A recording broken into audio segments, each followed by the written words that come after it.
Why doesn't the Prime Minister just ask Lords Geoffrey Howe and Leon Britton what they agreed with Margaret Thatcher, and whether it had anything to do with the Westland helicopter deal at the time?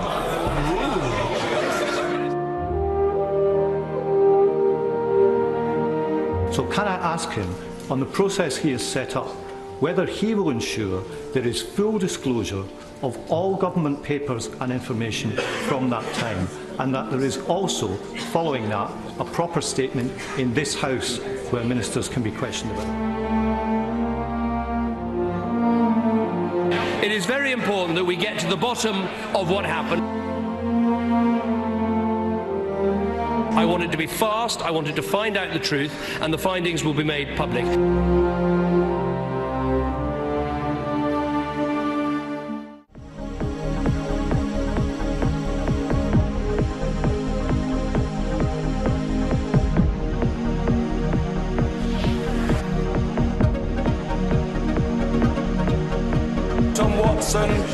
On his Amritsar inquiry, instead of ordering a civil servant to investigate, why doesn't the Prime Minister just ask Lords Geoffrey Howe and Leon Britton what they agreed with Margaret Thatcher, and whether it had anything to do with the Westland helicopter deal at the time?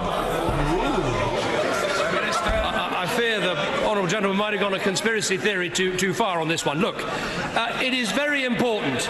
It is very important that we get to the bottom of what happened, and that is why I've asked the Cabinet Secretary to lead this review. He will establish this urgently and establish the facts. The process is underway. I want it to be fast. I wanted to find out the truth, and the findings will be made public. I remember and will never forget my own visit to the Golden Temple in Amritsar. It's one of the most beautiful and serene places anywhere on this planet, and what happened at Amritsar 30 years ago led to a tragic loss of life. It remains a source of deep pain to Sikhs everywhere. Prime Minister Singh, in my view, was absolutely right to apologise for what has happened, and I completely understand the concerns that these papers raise. So let's wait for the outcome of the review by Sir Jeremy Hayward. I don't want to prejudge the outcome, but I would note that so far it has not found any evidence to contradict the insistence by senior Indian Army commanders responsible at the time that the responsibility for this, it was planned and carried out solely by the Indian Army. I think that is important to put that, but we do need an inquiry so we can get to the bottom of this. Thank you, Mr. Speaker. The Prime Minister will be aware of the grave concern among British Sikhs about the reports in recent days of UK involvement in Operation Blue Star to storm the Golden Temple. He will also be aware that the broader events of 1984 in India resulted in the death of thousands of innocent Sikhs, and that this has left lasting grief and pain in the Sikh community here in the UK and around the world. This is an open wound which will not heal until the full truth is told. So can I ask him, on the process he has set up, whether he will ensure there is full disclosure of all government papers and information from that time, and that there is also, following that, a proper statement in this House where ministers can be questioned about this? Minister. Well, I think, first of all, can I agree with him about the deep scars that this event left and the incredibly strong feelings that exist to this day. And as I say, anyone who visits the Golden Temple at Amritsar and sees what an extraordinary place of peace and tranquility and what an important site it is for the Sikh religion knows how powerful this point is. We're going to make sure this inquiry is held properly. Its findings will be made public, which I think is vitally important. As I say, in the end, I don't think anyone should take away the responsibility for these events with the people who are properly responsible for them, and I'm sure the inquiry will find that. In terms of holding a statement and revealing this information and the findings to the House, I'll listen carefully to what he says, but I think a statement might well be the right approach. What happened at Amritsar in 1984 led to a tragic loss of life and must never be forgotten. I know that 30 years on from this dreadful incident, it remains a source of deep pain to Sikhs everywhere. Last year, I went to the Golden Temple and I saw for myself its beauty and its calm and what a special place it holds in the heart of Sikh people around the world. I completely understand the concerns that the documents raise, which is why as soon as I heard about them, I asked the Cabinet Secretary to urgently look into the role played by the UK government and to establish the facts. That process is underway, and I'd like to reassure the public, especially the Sikh community here in Britain and around the world, that the inquiry will be thorough, it will be transparent, and it will get to the truth.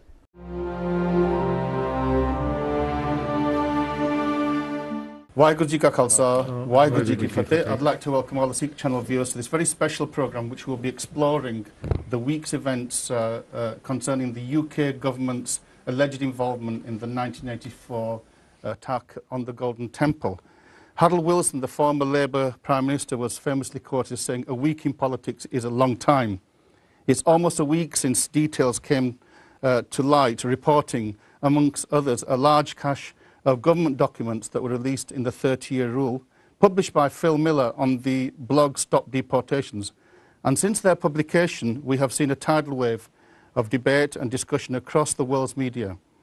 The two letters referred to, one dated the 6th of February and the other the 23rd of February, seem to link 10 Downing Street, the Foreign Office and the Home Office with details of British support for the planning of an attack on the Golden Temple in Amritsar in 1984 by the Indian Armed Forces.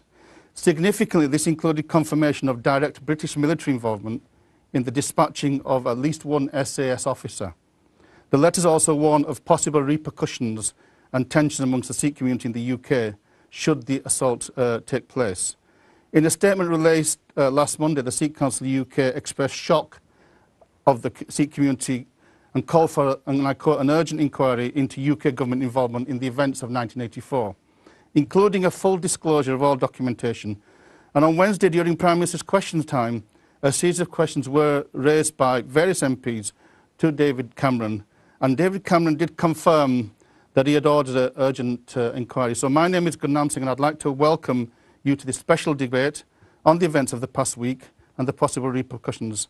And I'm delighted that we have parliamentarians with us here at the Sikh Channel International Broadcasting Centre. So just before we begin the programme, I'd just like to welcome our guests. On my far right, we have Pat McFadden, Labour MP for Wolverhampton South East, and then we have Tom Watson, Labour MP for West Bromwich. We have Paul Uppal on my immediate right, who's a Conservative MP for Wolverhampton South West. Next to Paul is Arun Singh Forte, who's Conservative councillor in Wolverhampton. And on my left, we have Gurbal Singh, who is a political researcher and community activist from Wolverhampton. Next to him is Jagdish Singh from the 1984 Genocide Coalition. Next to Jagdish is Gurinder Singh Joshan, who's the head of political engagement at the Sikh Council UK. And finally, we have Jagtar Singh Gill, who's the national executive member of the Sikh Council and also director of the Midlands region. But we also have somebody called Phil Miller, who is a journalist and runs the Stop Deportations blog, who was the first person to actually break this story. So I'd like to welcome all the guests here, and I'd like to begin with Phil Miller. So Phil, welcome to the show. Hi again, thanks for having me on the show. Yeah, thanks very much, Phil. As I say, I wanted you to just give us some background information and the work that you've been doing. Just to begin with, there's been some speculation about the authenticity of the documents.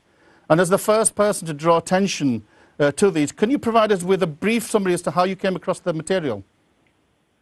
Yeah, so I was at the National Archives in London, which is the British government's official depository for all its documents.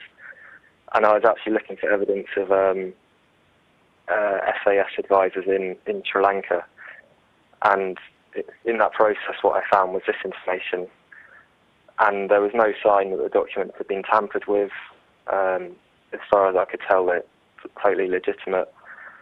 And since then, I understand that other people have seen the files, and there's no longer any dispute about their authenticity. Phil, do you think that, you said that it hadn't been tampered with, do you think that the British government was caught on the hop? But it's pretty incendiary material, wasn't it? Yeah, it is very incendiary. At the time, I didn't really appreciate the reaction that it would cause. It was only really with talking to Jagdish Singh from the 1984 Genocide Coalition the day after I found the files that I began to realise the nature of this material, and it was all credit to his organisation really for bringing it to the attention of parliamentarians. So what was the file, Phil, that was, because you weren't looking specifically for 1984 June Amritsar, it was a different file, wasn't it? Yeah, it was the Prime Minister's office file on India. Right. So I thought there might be some correspondence in there from Sri Lanka. Okay. So just the last point, because you have published some more material subsequently, and I know that there was an article in The Guardian yesterday suggesting that there's, quite a lot of involvement in the Sri Lankan situation. Can you just kind of bring us up to speed with what's the latest information that we have? So it's always been alleged that former SAS officers were training the Sri Lankan commando units during the start of the very brutal conflict there. And what we've now found is that this had the authorization from Downing Street, that they made no objection to these companies doing that.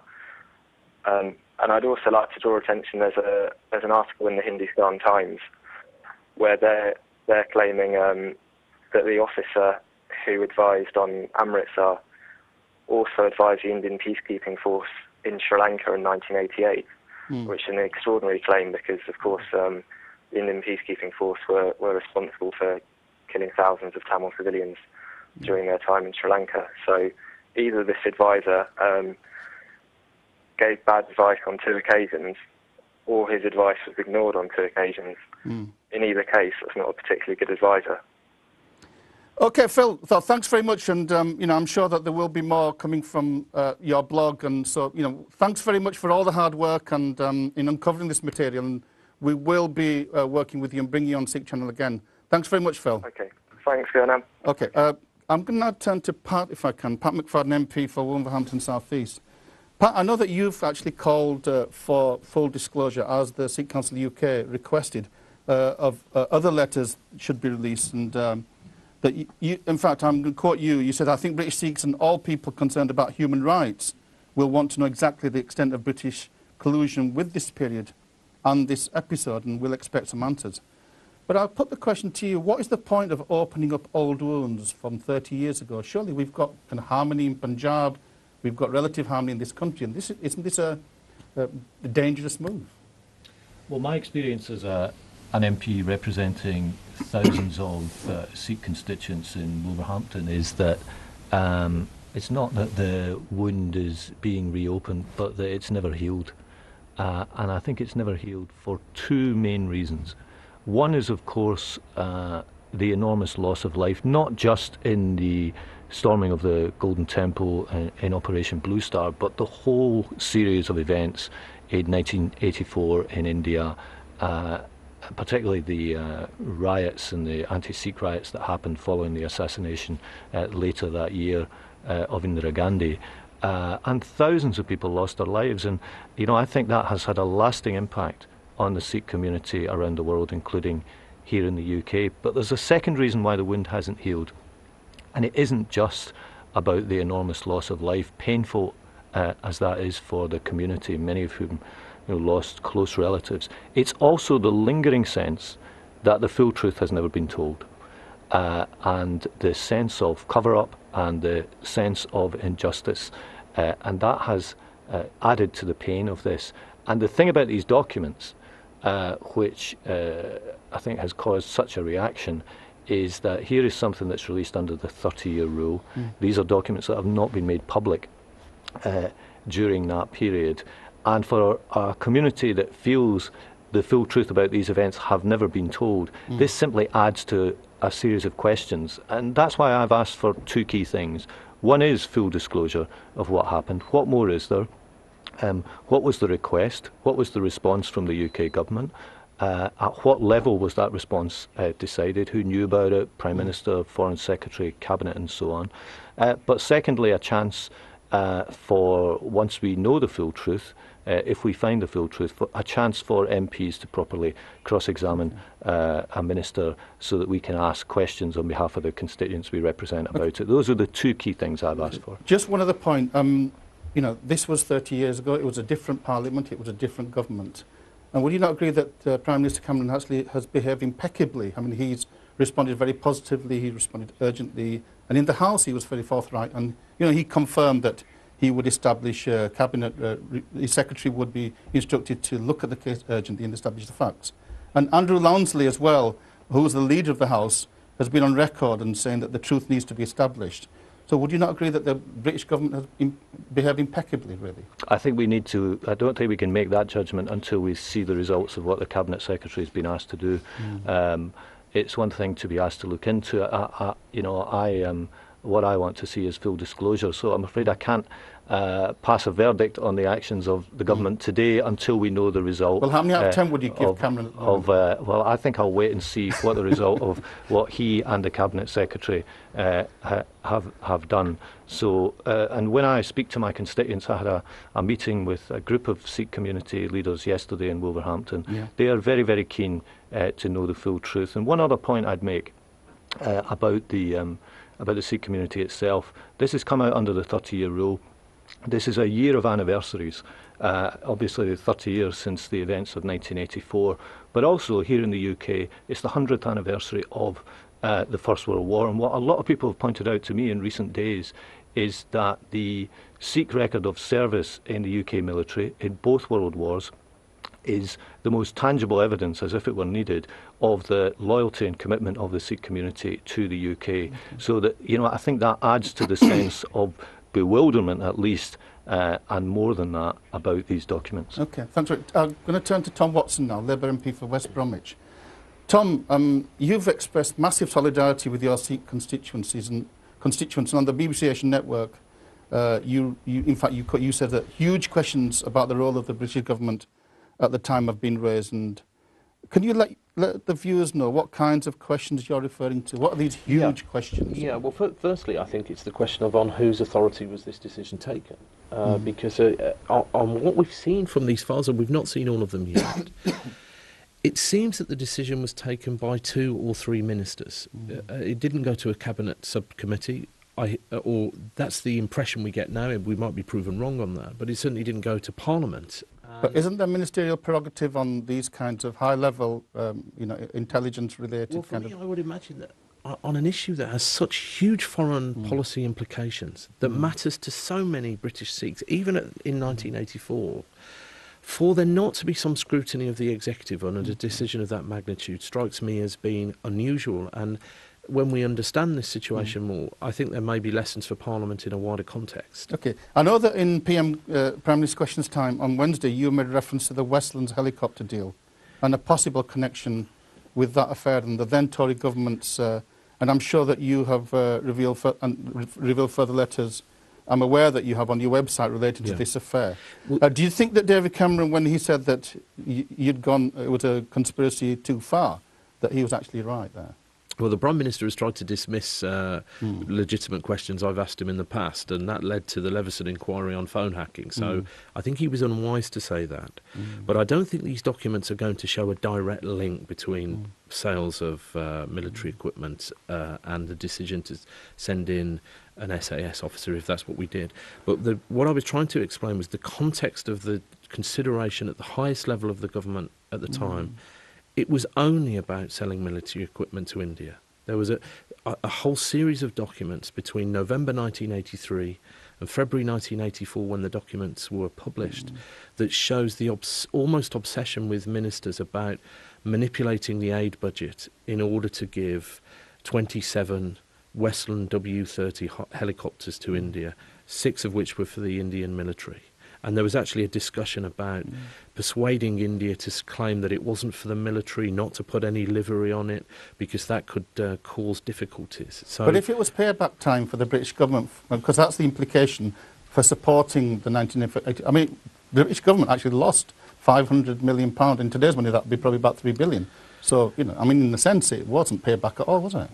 Well, it was a terrible deal. I mean, in the end, we had to buy these helicopters back for scrap because they didn't work. And then 2 years later, actually, history shows that it cost 2 cabinet ministers their jobs, including one, Leon Britton, who we know that on February the 23rd, 1984, was sent a document saying if Mrs. Gandhi carries out her plan, then there could be unrest in the UK and you need to prepare for it. Yeah. I mean, the other suggestion is that maybe the Labour Party is playing politics here and with Sikh sentiments, and that your motive is the election in a year's time, and that I mean, if you look at some of your record in terms of the struggles of the Sikhs in the past few years, I mean, the Keshri Lair issue, the Rajwana issue, the Buller issue, I mean, why is this issue, so important when the other issues seem to be less important for the Labour Party? I'm afraid, Dr. Singh, I'm a backbench Labour MP now, so I can't speak for the party. Yeah. But what I can tell you on this is, the reason I spoke out so quickly when the document was emailed to me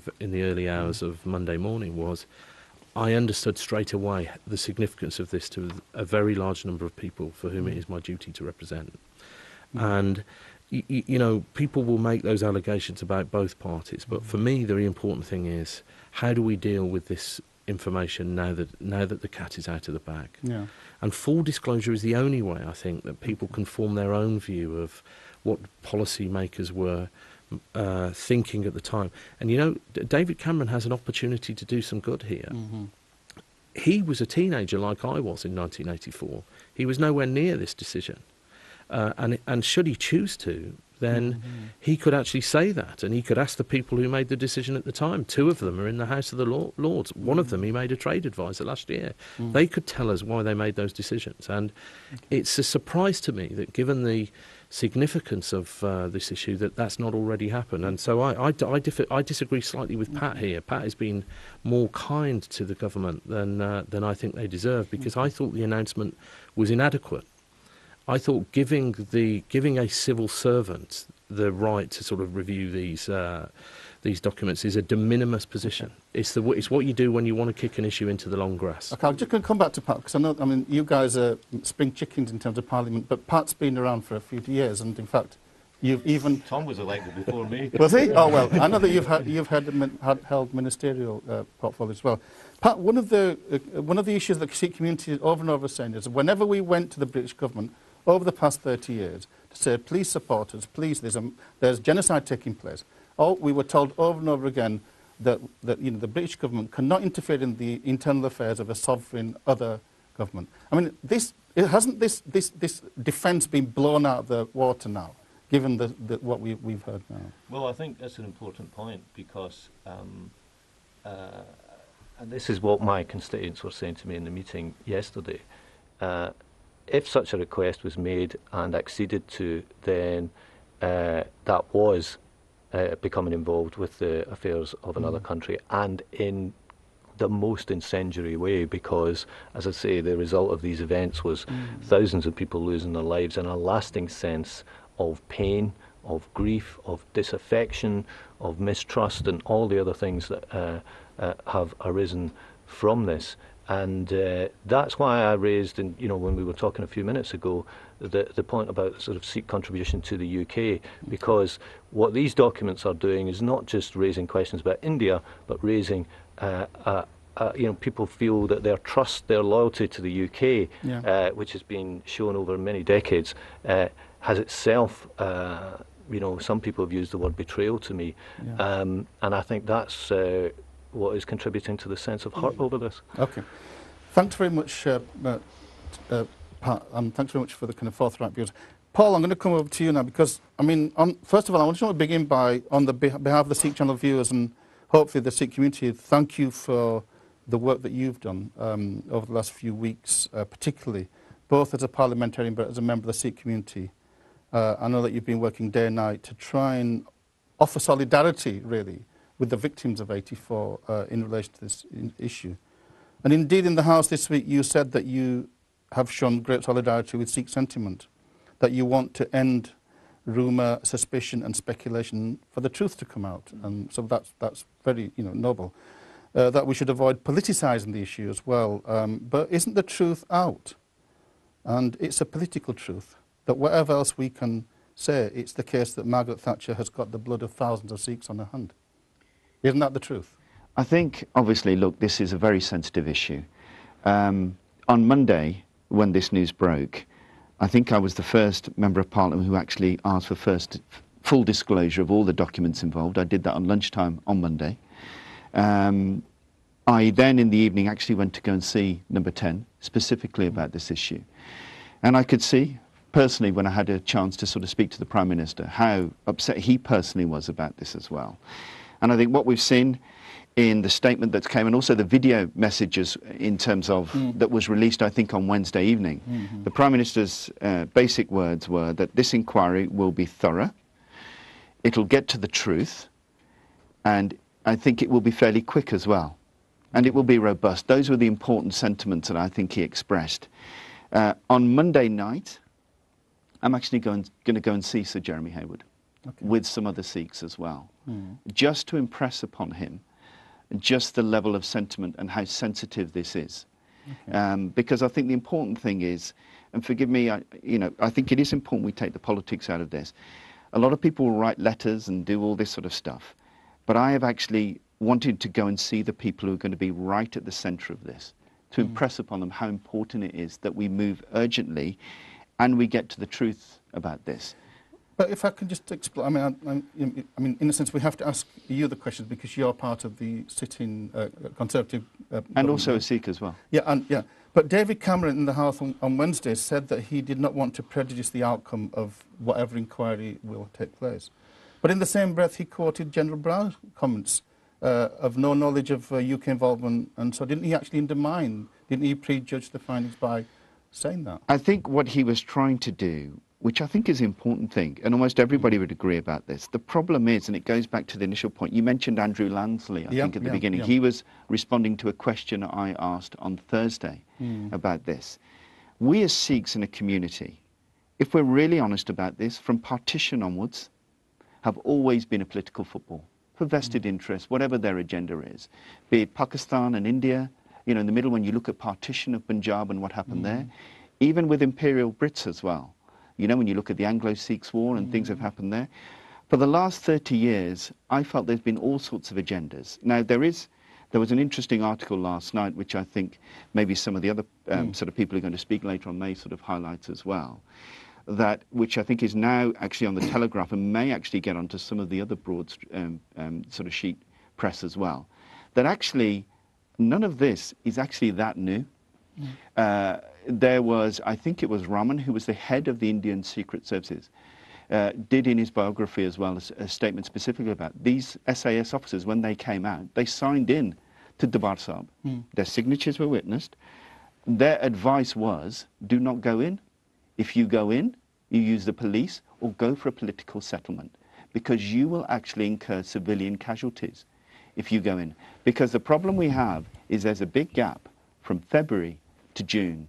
And I think that's the problem we have with all this. That's a really important... Tom, I'm going to come back to you on this one. Because it's actually running in the Broad Street at the moment. I'm going to come back to you on this because, the Labour Party is trying to paint a very negative picture here. And, here's Paul saying that actually, if the British government were involved, they might have actually given advice that the Indian government didn't take. Yeah, well, I've said that. I mean, it's almost impossible to think that the SAS would have advised to do it. Which is what Matt Tully said. But the point, but I think the point that Pat wouldn't makes, be an SAS operation. I think the point that Pat makes was the significance is this is Britain taking a decision to play an interventionist role, and I'm sure Jagdish will have views on this. That means that you can legitimately ask the question: why didn't they take an interventionist role at any other point in history, or why didn't the Thatcher administration do that? Why was it on this one issue? And the only way I think people can form their own view is by this full disclosure. That's why I think it's so important. Okay. And Paul's going in to see this civil servant on Monday. No other MP has been given that right. So why don't you have an all-party approach on this then, Paul? I am also going to ask leaders within the Sikh community to go and see Sir Jeremy Hayward as well, because I think it's important, because primarily I'm coming at this not from a political point, I'm coming from that, I'm a Sikh. Would you let me go with you as well, Paul? I think that's appropriate. I'm an elected member of Parliament. I think we should both go. Well, I'd requested this some days ago. Okay, someday, and I think he has an opportunity. This is going to be a balanced inquiry. Well, it should at least be part. It should have a balance of politics. Because the problem is it'll. Okay. And I come back to that point. I'm not interested really, genuinely, because I was in the Golden Temple a couple of years before it was stormed in Blue Star. I was there with my father and my grandfather. It has for every Sikh, it has a particular significant emotional attachment. Okay. What I've said on the question on Thursday, and I'm still going to maintain, I want to take the politics out of this. I'm happy to. I want to go and see Sir Jeremy Hayward. He's going to have some other representatives of the Sikh community there. That is starting. If he wants to have a meeting with Tom Watson, I'm sure he'd be more than happy to do that. Jagdish, I'm just going to bring you in here. Jagdish from the 1984 Alliance. why are we taking such a negative view about this? I mean, surely, you know, Britain is a very responsible country, and that they wouldn't have given advice that would have led to the destruction. In fact, that seemed like a botched operation that's not connected to the SAS. So are the Sikhs not just taking a totally negative view about this, and that the British are actually, you know, loyal? I mean, we have massive, you know, kind of historical associations with the British. Well, for all the reasons that Pat, Tom, and indeed Paul has said, this is a colossal subject. There's genocide involved here. It's not just the bricks and mortar of the Golden Temple that is important to us. It's the lives of the little children, the men, women, and their children. 8,000 civilians killed in the space of 4 to 5 days, with military bombardment. But we know that, Jagdish. We know that was the Indian army that did that. We know that. But why are we trying to suggest somehow that the British government The British government, for the last in 30 years, has maintained a conspiracy of silence on that issue. Now, with these explosive documents of a nuclear nature, which have come forth, that's broken that silence. It's destroyed that silence. The ghost of '84 has come back to haunt the government. Pat, I know you have to go now, but I mean, we wanted the rumour mill to stop. We wanted innuendo to stop. Absolutely. But the kind of language that we've got from here, you know, the kind of ghost of '84 and all that kind of, isn't the opposite going to happen? And you know, we found with the Bloody Sunday inquiry, etc. Isn't, unless we can nip it. Can I just say one point? I just want Pat to respond. Just one point. Pat, I would like to say positively to Pat, to Tom and Paul, the Sikh community commends you. You're taking a very heroic stand. You have nothing to fear or be criticised about. Go forth and be strong in what you say. It's the governments, both Labour and Tory, that have miserably and disgracefully let us down. But just because Pat talked about rumour, we wanted to stop the rumour mill, but aren't we seeing actually the opposite happening? And in India now, there's all kinds of wild stories taking place and people using... And as I said, you know, when we began the discussion, one of the reasons there is such a sense of pain and injustice over this is because people feel the full truth hasn't been told. So I come back again and again to full disclosure. The way to stop rumours, the way to stop things being said that may be true, maybe not true, is to know all the facts. It's very, very simple. And sometimes the facts will be uncomfortable. You know, they might make very uncomfortable reading.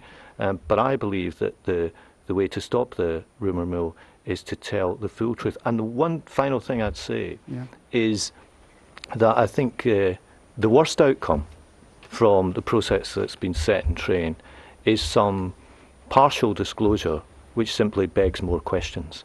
Because I think people will then feel even more aggrieved if they think, well, there's something going on here and we haven't really been told about it. So I think even if the truth is a difficult one, the best way to stop the rumour mill is to tell it. Thanks very much.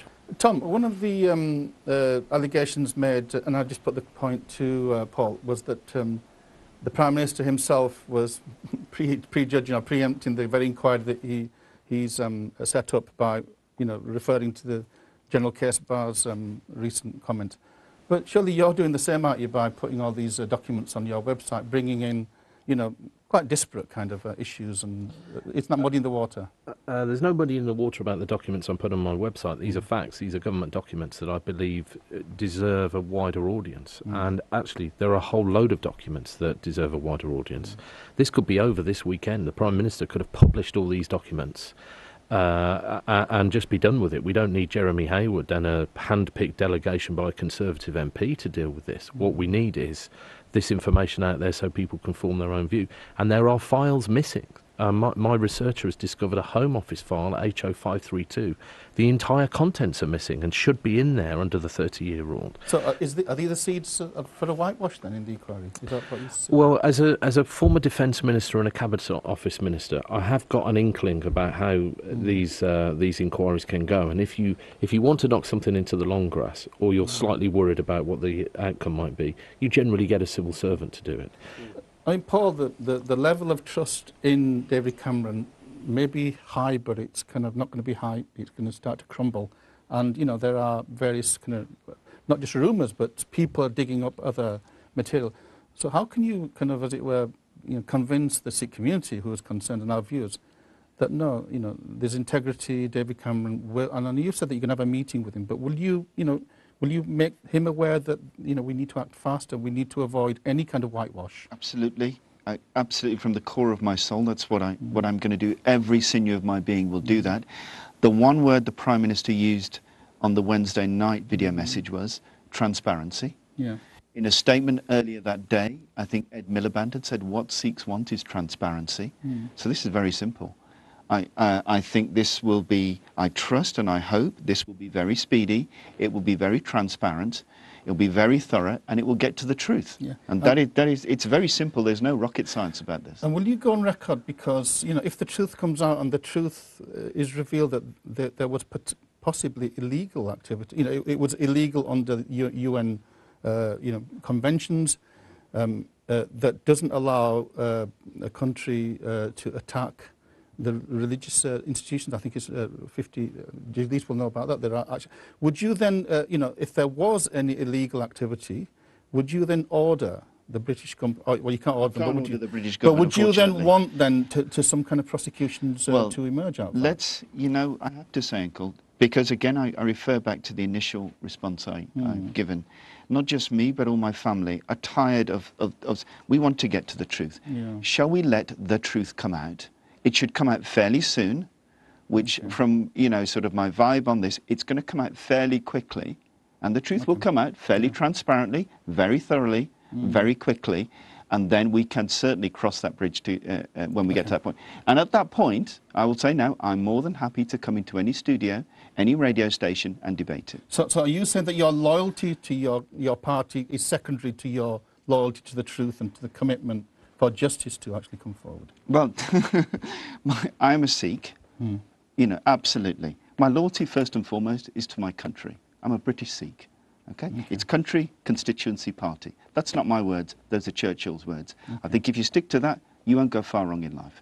Okay, let's just quickly go on to Aaron, who's been listening quietly. Aaron, I mean, you know, you're involved in the Conservative Party, and you know, Conservative Party have done really hard work over the last few years to try and persuade the Sikhs that that is a natural party for the Sikhs, and because we know historically they used to support Labour. But haven't they shot themselves in the foot? I mean, you know, why should Sikhs support the Conservatives when it's revealed that they were actually conspiring to attack the Golden Temple, allegedly? Yeah, I mean, first of all, I'd like to start off as a relatively, and I use the word relatively, young Sikh. I was one when Shri Amritsar was actually stormed. And I think we all agree that for Sikhs, for me in particular, it was a very, very dark day. Our holiest shrine was stormed, and then subsequently it's a human rights violations after. My family, Amritsari, lived in Delhi, and they told me stories about how, you know, the sons would take shifts to stay awake to make sure that the family houses and the neighbours were protected. So I am actually glad that there is an inquiry going into this, and the truth will come out. And I would like to say that please keep politics out of it. This is, hopefully, the information that comes out will be for the better of the Sikh community and not a political point-scoring system for anybody.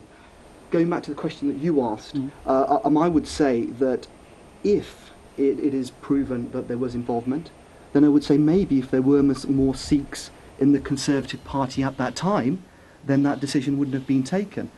And I have always maintained that we do not belong to one party, and that we should be members of all parties. Sikhs should have equal representation across the board. Now, about shooting yourself in the foot, I don't think any of the Conservative members, I guess from my generation, had any input at that time. And we are, as I believe, a new formed Conservative Party, which I still think will still have faith in. Okay, let's go to our Sikh Council UK representatives who have been really leading the charge on this and doing some amazing work, putting out the press releases and keeping everybody informed. And you know, I just want to congratulate Sikh Council for that. You know, we've got Jagdar Singh and Gurinder. Gurinder, you know, there is an appeal to keep this apolitical. This is a human rights issue. Even if the Conservatives were in power at the time, today's Conservative Party is a new party, it's a new leader, and that we should take the politics out of it. Okay, before I come on to that, can I just put on record the Sikh Council and my personal gratitude to Phil Miller, to Jagdish Singh, 1984 Coalition, etc. You know, for the work they've done in bringing this out, and the work they have done has really, you know, the reaction to it demonstrate the importance of it to the Sikh community in this country. In terms of the politicisation, I think you're absolutely right. You know, on record I've said this previously as well. David Cameron and the current Conservative government, you know, it may have been the same party in 1984, but the current David Cameron Lead government and his colleagues in the government now were not around at that time. They are not responsible for what happened in 1984. But David Cameron is responsible for what happened now. And the responsibility David Cameron has, nobody else has. Yeah?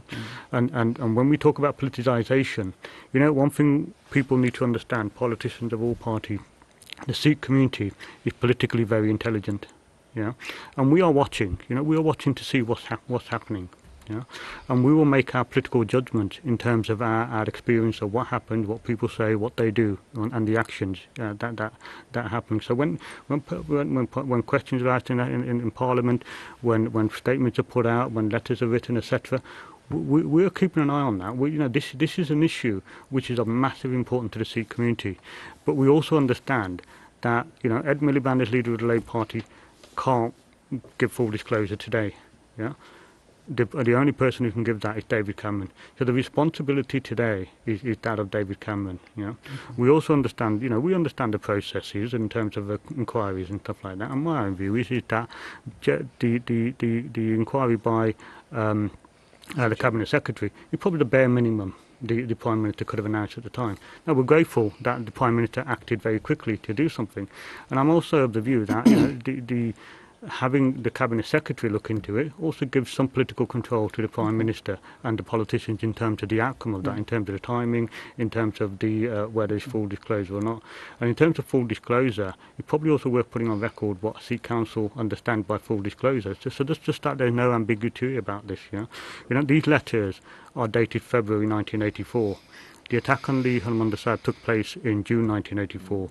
We had and that led on to the security situation. It led on to Delhi, the genocide, and years after that, you know, a lot of activity continued in Punjab. For us, full disclosure now means disclosure of every document and every fact in relation to the British government involvement in Indian affairs at that time, in relation to those. Can I just add one other thing as well? Is for us, you know, as I said, the Sikh community is a very politically intelligent community. So we want an outcome. Yeah, we want all our politicians to be involved in delivering that outcome. We think they all have a role. Yeah, and you know, disclosure. We may get a set of documents in front of us, and we may understand at the end of this that there were these decisions were taken at the time. Okay. That's fine, but we also need to understand why those decisions were taken. And in that context, if Tom's done some work in terms of the wider context of the discussion going on, I think that will have some bearing as well. You know? Okay, Tom, do you want to respond to that? Yeah, look, I mean, I honestly think that people will form their own view if they see the documents, and they'll do it in quiet reflection, and we will So be. we need some kind of judicial oversight then. Well, I think the documents need to be surfaced before we can then decide where to go. Yeah. And that's why this point is so key. And Paul, you know, you've got access to the Prime Minister and this Cabinet Secretary that no other politician has, apparently.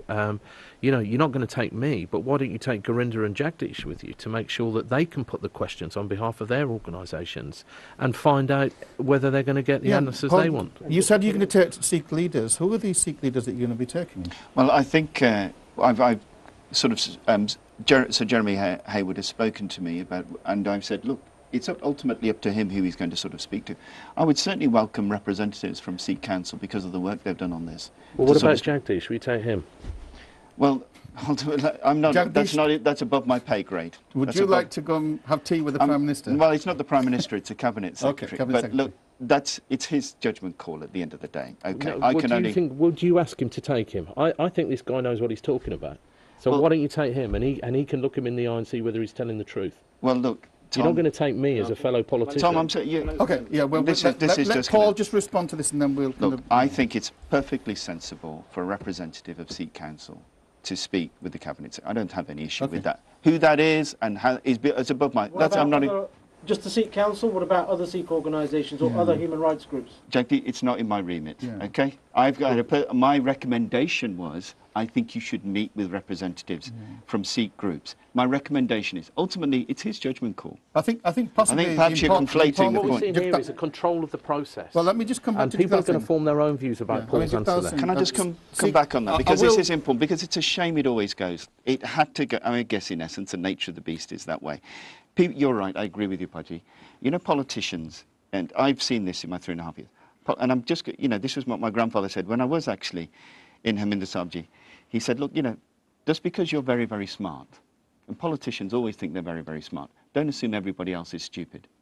People can meet us, they will see us on this TV, they will see us and what we're about. There's no issue about, I'm very, very comfortable about that. My recommendation is to the Cabinet Secretary, he should also meet representatives of the Sikh community. Okay. That is all I can do. Well, if that is perceived for somebody to take that and say, oh, we see this as political control, that is then going back to that whole process again. Okay, just last one, and then I'm going to... Are you deciding who you're taking with you on Monday night? No. So what delegation? Jeremy Hayward's deciding who sees him and who doesn't. I think he's going. What are the names of these individuals? I don't know. I mean, I just recommended. I thought it would be wise and sensible to speak to representatives. Okay, I think I thought that would be fair. We've probably dealt with that. And that is absolutely on record. The Sikh Council is not aware. Let me come to Jagdath at the moment. But are you pleased? I mean, are you pleased with David Cameron's performance? With Paul's role, because you know he's from the Conservative Party, are you happy at the moment in the way in which this thing is going? Well, when the news broke on Monday morning, we immediately sent out a press release, and there was a response from the Prime Minister on Monday. There was a response from the Prime Minister at question time, and also a video message that he sent out on Thursday, and Wednesday evening. So he's playing a blinder then. Well, you know, he's doing what we would expect the Prime Minister to do, which is on an urgent matter, he's responding quickly. But what I do want to say, and I get back to the issue which was played out a few minutes ago, was that this mustn't no way take form of party politics. I know it's very easily done, easily played out.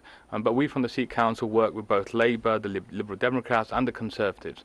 And it's important that we all work together to make sure that we get full disclosure. Now, if Paul is saying here today that the government's committed to full disclosure, we welcome that. If the Prime Minister is saying it, we welcome that. So we need to allow them some time, not too much time, to come out with this disclosure. It's important that we allow them space to do that, but the community can't wait forever for that to happen. And one thing I do want to add, that it's you know, for us Sikhs, this news was heartbreaking to hear that the government was involved, especially when you know, for all these years when we've been knocking on the door of government and saying, look, there have been atrocities in Punjab, and the government's always said, well, we don't interfere in other states' affairs.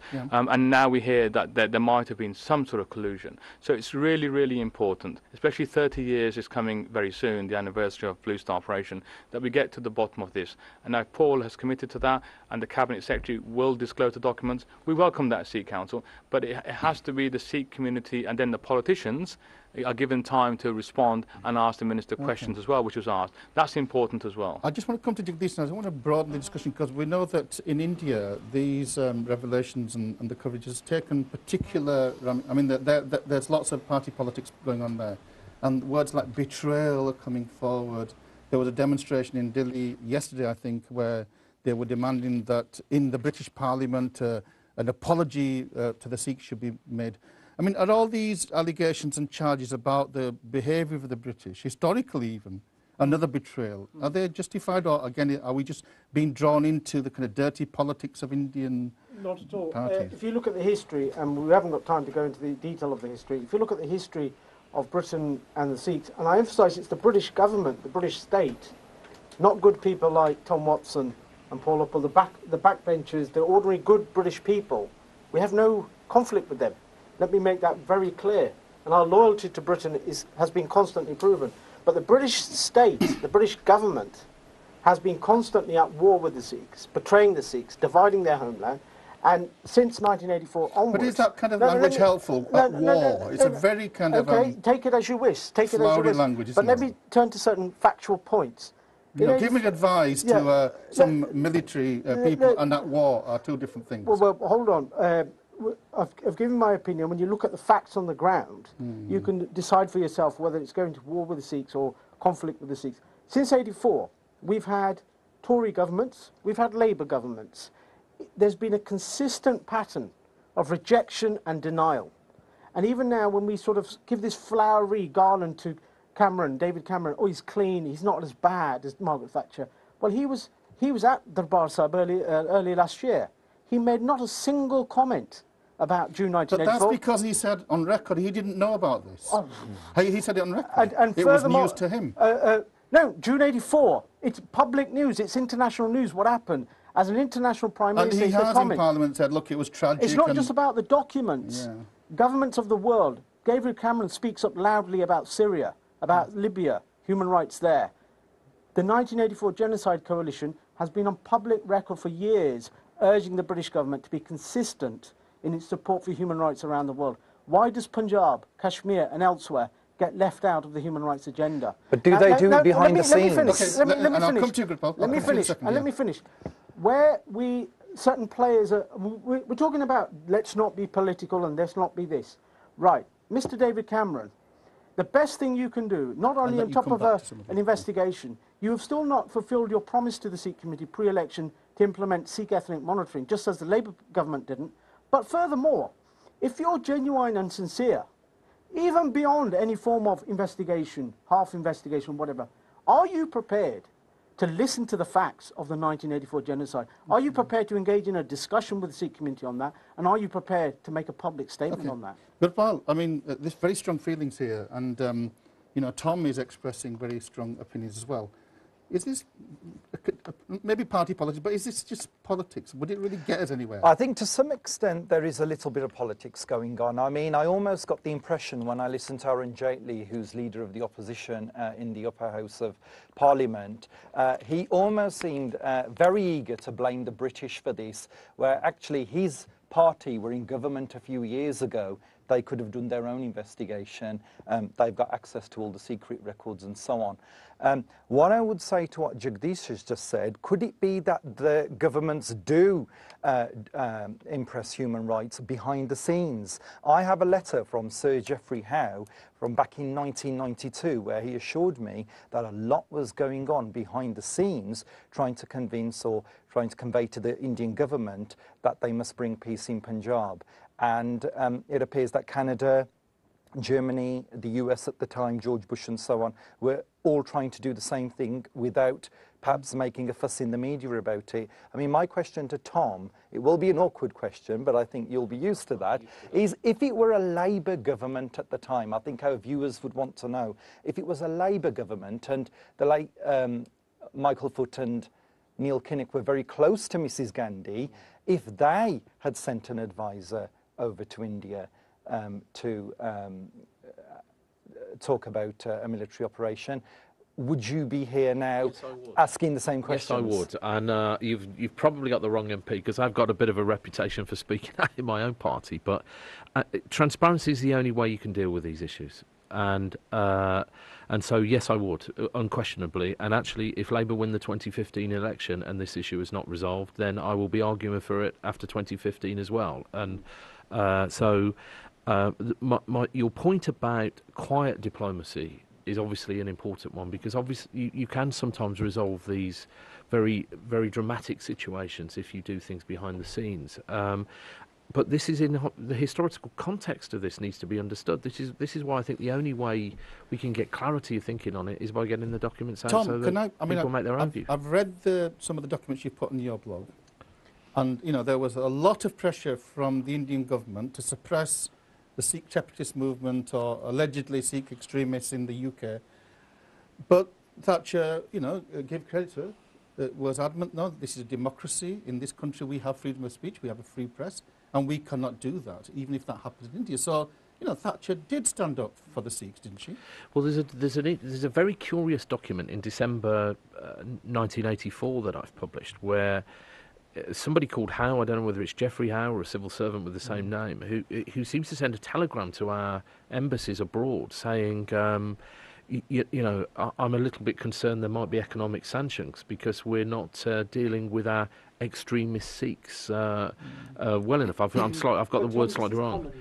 age. Well, I mean, from long time. 1984. Well, for me trying to understand, for me trying to piece this together in relation to the documents that nobody knew about until Monday morning, is quite interesting. And you know, I try to.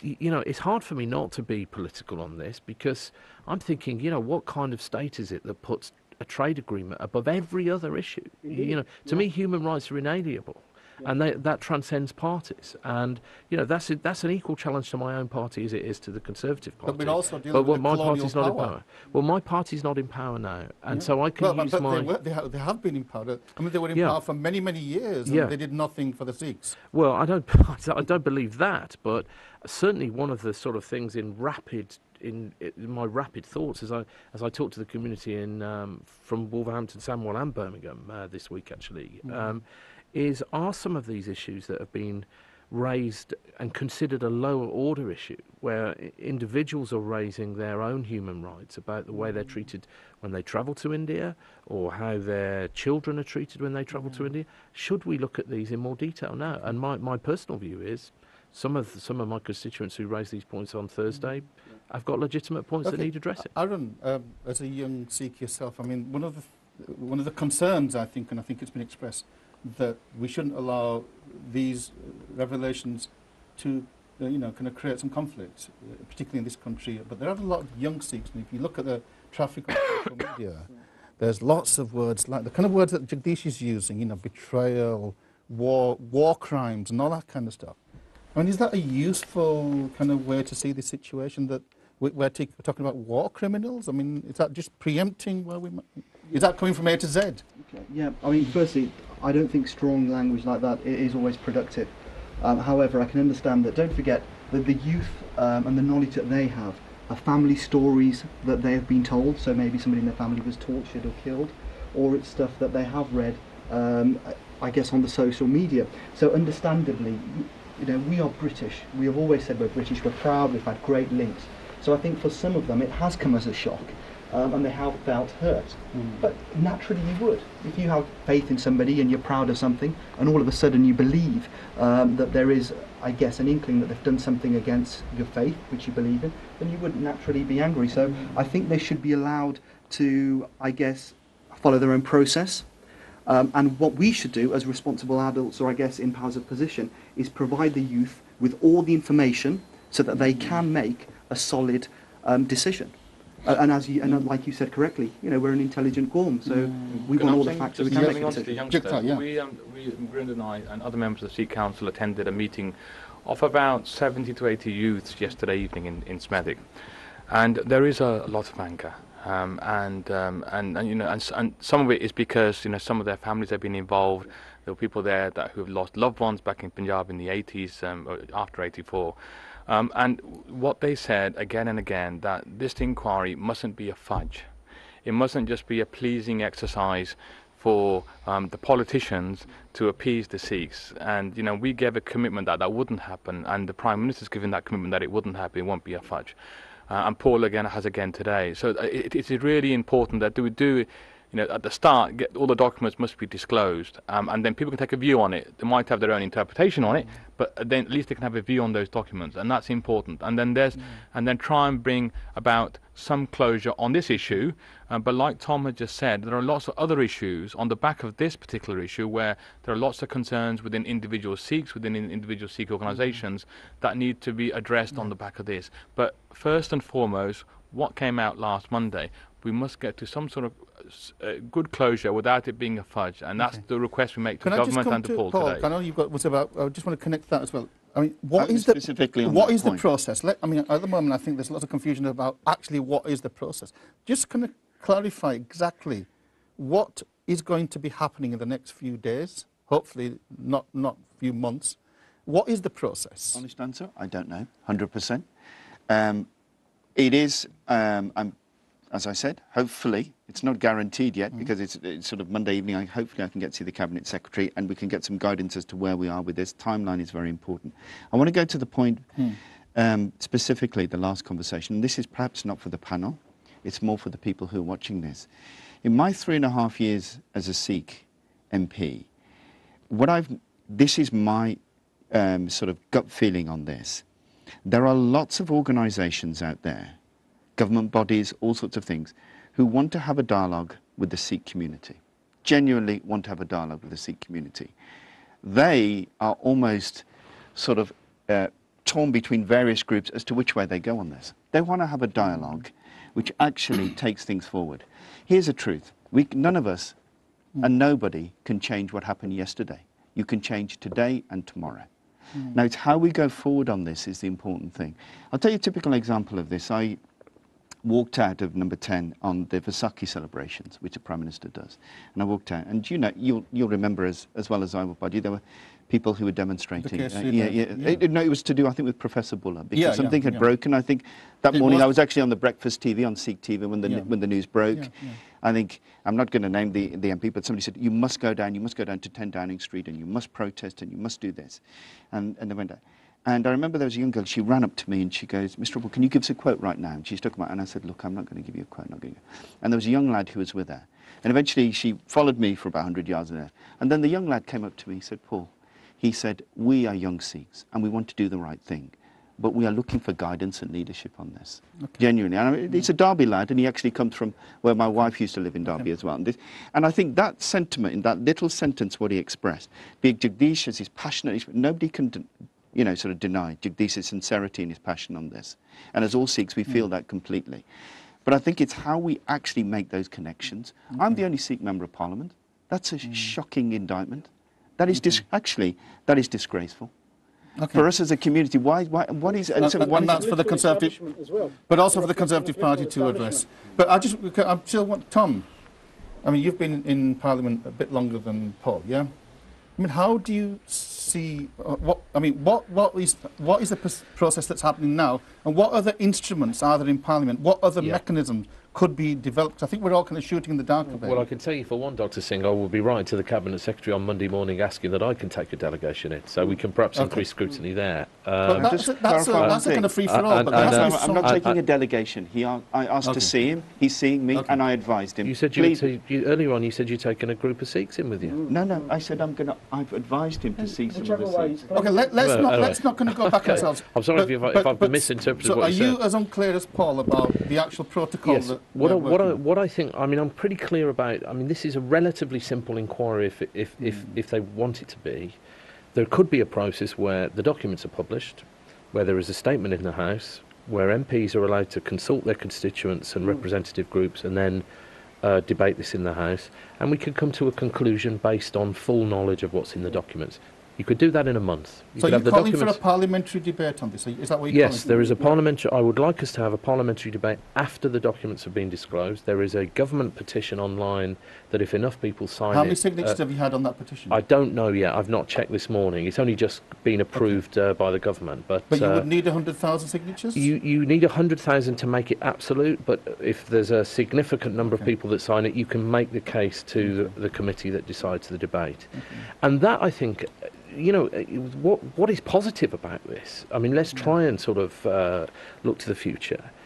The one thing about the questions to the Prime Minister this week, I honestly think for the first time, I know this issue has come up before, but for the first time I think it dawned on MPs of all parties just how significant this is to tens of thousands of people in this country.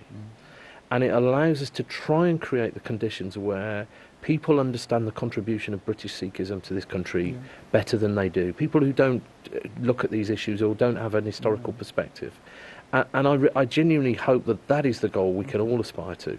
Jagdish Singh, I mean, if let's follow the reasoning. If this was a case of the British government supporting the Indian government, it's not just the Sikhs that have got grievances in India, the Tamils have. Indeed. In Sri Lanka, and also the Kashmiris have. Indeed. So do you think that this actually could become a much wider issue? Not only could it become, it has become. Kashmiris, Tamils are all knocking on our doors saying, let's unite on this issue, let's use our power as citizens of this country to appeal to our MPs. The 1984 Genocide Coalition, observing the debates that we're having today, observing the debates going on around us, why can't we have plain and simple, and I think this is consistent with what Tom and other colleagues have been doing in Parliament, why can't we have a full-scale backbench parliamentary inquiry which takes away the control of any investigation from the government and hands it to ordinary backbench MPs. Paul, will you put that request to David Cameron when you meet him? I thought that was there a request for a parliamentary debate? No, parliamentary inquiry, which would then invariably lead to a parliamentary debate, or one before the other. But there needs to be, in order for there to be a credible, trustworthy investigation, it needs to be led by backbench MPs who have no axe to grind with either us, them, or the other. They're just plain and simple, unconnected to the subject, and they're carrying out a backbench inquiry. So even if you can't promise to take these or Tom, would you put that to request? I think backbenchers do some of that stuff anyway. We have these, and you represent what Tom is doing. Hundreds of MPs do that up and down the country. I represent my constituents as well. You do. There is you can sit parliamentary debates. There's no problem with that. Do you agree with that proposal? Yes or no? I'm not sure about what you're actually requesting. Plain and simple. Parliamentary. I'll explain. Well, I think what he's trying to say, if we're not happy with the Cabinet Secretary's inquiry, can the follow-up inquiry be a parliamentary backbenchers inquiry? Like a select committee. That's what I wondered where you were going to. So more like a select committee where there's, then. Well, I think inevitably, like the phone hacking, would that be a good model? Like the phone hacking. What'll happen? I'll even sit on the committee if they let me. Well, what'll happen is if there's a genuine, people feel okay, this has not been answered the question. They will almost invariably follow. There'll be debates. It will go through almost invariably, I'm sure. Okay. Will Cameron give the go-ahead for that, or I think authorisation for that? The select committee itself will actually do that. It'll sort of almost be an automatic sort of thing. I imagine that would sort of happen. Can I just slightly shift? But I would go. It's a transparency is the point. So that'll be the test of this. When it comes out, transparency, simple as that. Okay, we are kind of coming towards the end of our programme. I just want to bring in one other angle. Did you want to just say something on this issue? Because I wanted to just bring in the role of the Indian government. But if you can just. I think on this issue, the important thing, I want to pick up on something which Tom said just a little while ago. We need to start looking at the future to this as well, and some of the opportunities which are around at the moment. This debate has created a lot of media attention. There's a lot of focus on this, and what the Sikh Council is really looking at doing at the moment is how we can use that media attention at the moment to raise awareness of 1984, raise awareness of Sikhs, raise awareness of other Sikh issues at the moment. And there's been some excellent media reporting about the background to all this as well. But Sikhs as generally we need to take advantage of that. But the other thing we also need to do, I think this has woken people up to that there is an injustice here towards Sikhs which has gone on over the years, and I think we need to really look at how we redefine the relationship between British Sikhs and our government in this country. And those issues which are important to us. Some of them UK based, some of them India based. Well, we need to look at how we can redefine that relationship. We're actually not talking about what's happening here. We're talking about what's happening 7,000 miles away. And Gurpal, I want to kind of bring you on this because we haven't really talked about the Indian government, the Indian state, which is really what the whole issue is about. The reality is that Indira Gandhi isn't here now either, and many of the people that were around are not here. And we do have seismic political shifts in India now. Arjun Kejriwal, the AAP, and that the AAP have actually declared that in the November the November killings in Delhi, they've said that was a genocide, which is the first time, because up to now it's been seen as communal riots, dange. So should we not be trying to work with political groups in India now, democratically elected groups like the AAP and others, the Shromani Akali Dal and others, and they have been very vociferous, and actually take the focus of attention to India and not here, not in the British Parliament? Isn't that where we should be going now? Absolutely agree, yes. What's happening is that in India, again, politics is being played out, and all you ever get is statements from one political leader and then the opposition leader, and nothing concrete ever happens on the Sikh issues. So I think if the Aam Aadmi Party, it's been a historical revolution in Delhi with them being elected to power. I think if they're going to, take these issues and do something about them, then I think there's absolutely no doubt that the whole Sikh community will get behind them, and that will cause all sorts of political problems in Punjab. Yeah. Is this an opportunity to do this? Because I know that for 30 years, the kind of dialogue between the Indian government, whether in India or in this country, and the Sikhs has been virtually zero.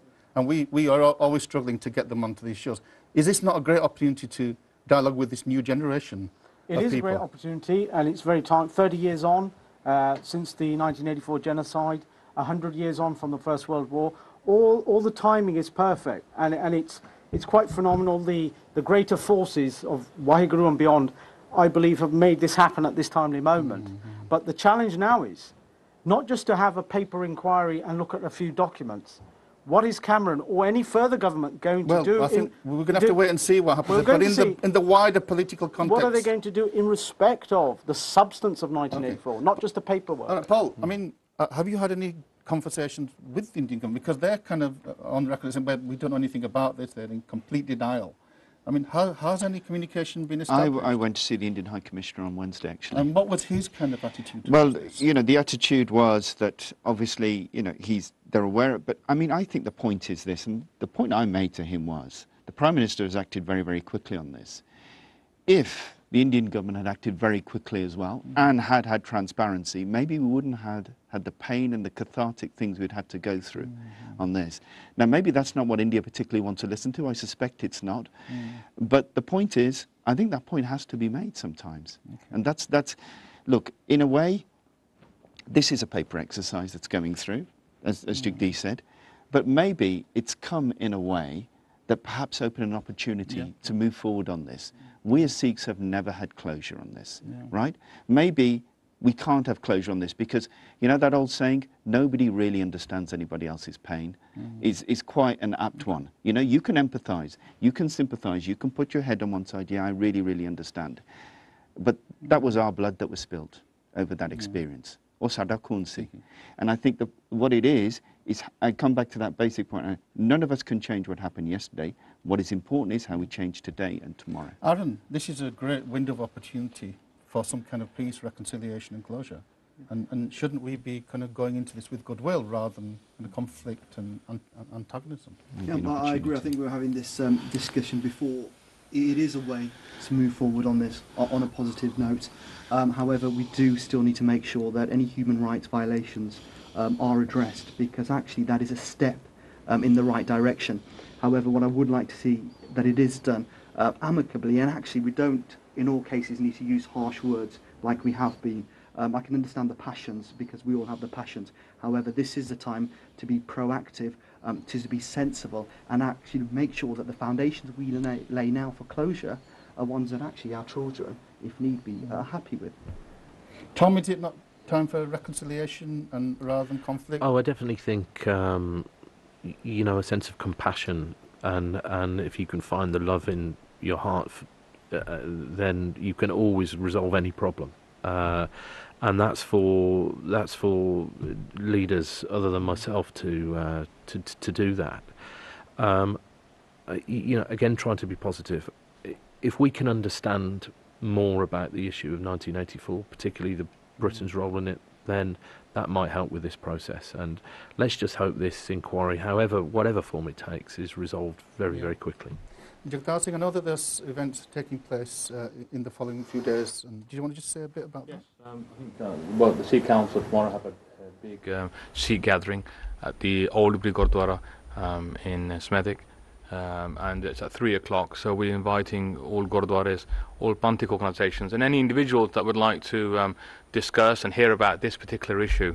And also we appeal to all the Gurdwaras and the committees that they announce from the stage what has happened and what is happening to try and get to the bottom and the solution, so that members of the Sangat who aren't sort of watching the TV channels all the time or reading the print media but have heard what's happened, they're given the information that they require to at least understand that there is an issue and the government is looking at it, and hopefully we'll have closure quickly. So that's important. So we appeal to the Gurdwaras, the state secretaries, to tomorrow morning go on the stage, and that was one of the requests made by the youngsters yesterday, that it's important that the Gurdwaras actually discuss the issue, not in a sort of emotive way, but in a factual way, that this has come about and what's happening, the work organisations like Sikh Council are doing to ensure that we get full disclosure, to ensure that we try and get to the bottom of this, and secondly, we in the Sikh Council, we're working with government. I know Paul said that there's a need within government to talk to Sikh bodies and Sikh organisations. We've actually tried to plug that gap over the last 2 or 3 years. And I think you've done a great job. So and it's important that we carry this forward. Keep the dialogue not going, just with government, but with the Labour Party, local politicians as well. But Gurinder, the wider, I mean, is it a time for reconciliation, for peace, and for moving forward rather than going back? I think it is. I think the issues that are risen and the way it has hit the media and the conscience of a politician lends it to that. But that can only happen on the basis of full disclosure. We have to know the truth before we can move on. And that's something we've said in the Indian media as well. There's an opportunity there for India as well. But the one thing, Prime Minister's moved very quickly on this. He has set up this review and there's an opportunity there. But one thing the Prime Minister hasn't set up to date, he hasn't given a commitment to full disclosure. So we will continue pressing. I think that's firmly on the record. Jagdish Singh, you're a peace activist. What would you say to the youth out there who might feel very angry? I would say your anger is justified. Keep it disciplined, keep it directed. I've always said to young Sikhs, and I say that to all communities, be angry, but channelise your anger in a constructive direction. Now, constructive direction means organising campaigns, petitions, lobbying, and doing even direct action where necessary to bring out the truth. This subject, you speak to a Jewish victim of the Holocaust, they will echo exactly what we're saying. Talk about peace and reconciliation, semi-investigations, they will find that insulting. What we want the truth. We want to work with everybody. We want to work with parliamentarians. And we also want to work with the UN for an international investigation into 1984. Okay. So, I mean, there's a big agenda there. And I'm sure that we'll all be very busy over the next few weeks and months commemorating 30. Gurpal, did you want to just have one final word? I just wanted a final word, and one of the things that has to come if we want to have closure is we've got to rebuild our links with the Hindu community, because all the tension of the last 30 years, that sort of feeling of brotherhood that we have with that community, we've just grown distant. Yeah. And I would want to underline that. I mean, this is a non-sectarian issue. This was, crimes against human beings. And in fact, part of the smoke screen that was thrown around 84 was that this was a sectarian and that the Hindus somehow hated the Sikhs. That's not the case. It never has been the case. This is not a sectarian issue. This is about human rights. And I'd like to think that everybody around this table would be championing the human rights of any community, anywhere, because we're all, at the end of the day, human rights activists. So I'd like to thank everybody for coming today and offering your honest and forthright comments. I think, in many ways, everybody's comment has been helpful in building up the momentum for moving forward. And so hopefully some of the victims of 84 will get some peace and some reconciliation from even these dialogues. But as Jagdish is saying, you can't have peace and reconciliation without justice, and the justice agenda will be there. So thanks very much. Keep watching Sikh Channel, and we will be bringing you debates like this and try to bring the kind of current news on this and hopefully to inform the community out there. So, ithe aapa fateh bulaane ha. Waheguru ji ka khalsa, Waheguru ji ki fateh.